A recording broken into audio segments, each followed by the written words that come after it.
Hi, I'm Paul Burrell. I'm going to talk to you about writing monologues. The number one most important thing about a monologue is the connection. Monologue is like storytelling, where it's a theatrical construct with an inevitable goal of reaching an audience. And more often than not, in a monologue, it's a spontaneous audience. If I write a short story and I put it out, you're going to read it or not read it. But those who read it will go, okay, this is nice. And I may never get interaction with them. But a monologue, by its own nature, you will have interaction because you're doing it for them, for your audience who is there. They've assembled there. Much like storytelling. Now, storytelling is a slightly different animal, but it's a razor thin line. So with a monologue, the first thing you want to remember is you have to have a beginning, a middle, and an end. The beginning draws the audience in, right? Get them in, get them trusting you. If the audience doesn't trust you, you're done. The audience has to trust you. So, Act 1, Part 1, Scene 1, however you want to use it, draw the audience in and get their trust. Scene 2, the bulk of the story, some of the ideas, the details, the themes, get them, entertain them or enlighten them, but keep them going. This is the main course, right? And then Act 3, also called the third scene or the third act or dessert, is the closure. Wrap it up. Don't leave loose ends. Make sure that all of the I's are dotted and all the T's are crossed. Because there's a very specific trust that the audience has with the monologuist or storyteller. And what they trust that you're going to give them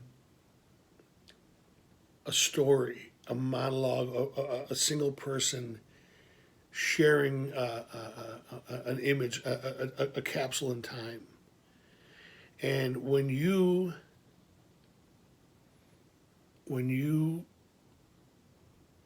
bring them together, whatever it is, if someone does a storytelling show, if it's in a play, whatever, when you get these people together, you have to give them what they came for. The worst monologuist or the worst storyteller is the one who thinks they're going to educate their audience. That's not what you're there for. You're there to entertain. Now, having said that, you can make an educational story, like the time that I dove into the ocean as the tide was going out and I hit the rocks. Moral of the story is, don't dive in the ocean without looking, right? That would have been a fine, monologue or story. Also educational, but don't try to retrain the audience. Don't try to reinvent the wheel, because that is going to create a negative feeling around you, right? Make sure that you break it down and make it make sense. Just do the story. Write it out. Be prepared. Make sure that all your bases are covered. That's the key to the monologuing and the storytelling. Find what's important to that story.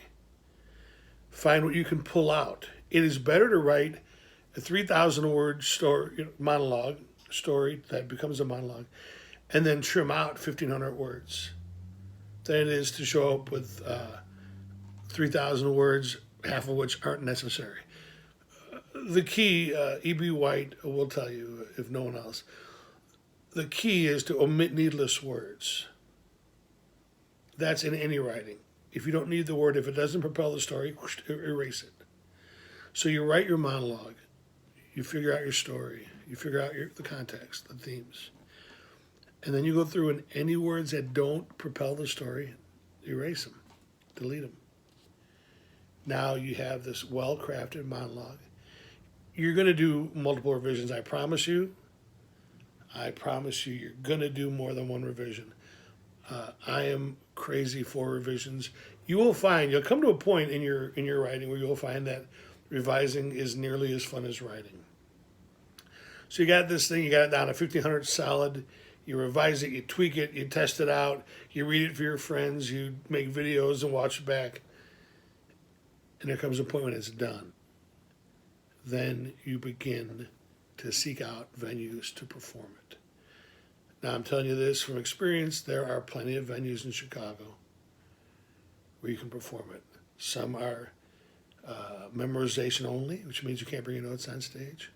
Some you can bring your notes on stage. Some are in coffee shops, restaurants, bars. This is the greatest city in the country right now for storytelling. Write your monologue, work your monologue, and then put it in front of an audience. You have a story, the country wants to hear it. Write it.